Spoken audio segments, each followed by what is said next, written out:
English premier league ফুটবলে গতরাতে একটি ম্যাচে মুখোমুখি হয়েছিল টটেনহাম এবং অ্যাস্টন ভিলা। টটেনহাম এবং অ্যাস্টন ভিলার মধ্যকার এই ম্যাচটি সবাই আশা করছিল জমজমাট হবে। পাশাপাশি যারা নিয়মিত খবর রাখে ইংলিশ প্রিমিয়ার লিগের তারা বলেছিলেন এক পেশ হবে, ঠিক তাই হয়েছে।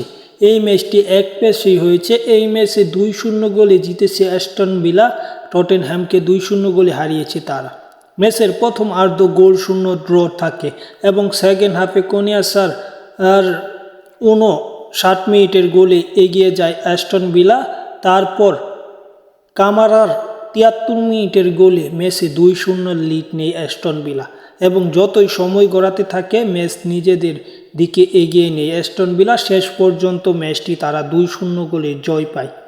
এর জয়ে যদি আমরা পয়েন্ট টেবিল দেখি তাহলে রেলিগেশন জোনে পড়ে যাচ্ছে টটেনহাম আছে পয়েন্ট টেবিলে 17 নম্বরে। অপরদিকে অ্যাস্টন ভিলার কথা যদি বলি, তারা পয়েন্ট টেবিলে 66 পয়েন্ট নিয়ে আছে, 37 ম্যাচ খেলে পয়েন্ট টেবিলের 5 নম্বরে। তাদের সমান ম্যাচ খেলে সমান পয়েন্ট নিয়ে আছে, তাদের আগে শুধু চেলসি। তাই তারা অবশ্যই পরবর্তী ম্যাচ জিতে চেলসিকে পিছনে ফেলে চাইবে তারা এবার ইংলিশ প্রিমিয়ার লিগের চতুর্থ দল হিসেবে চ্যাম্পিয়ন্স লিগ খেলার জন্য। অপরদিকে চেলসিও চাইবে চ্যাম্পিয়ন্স লিগ খেলার জন্য।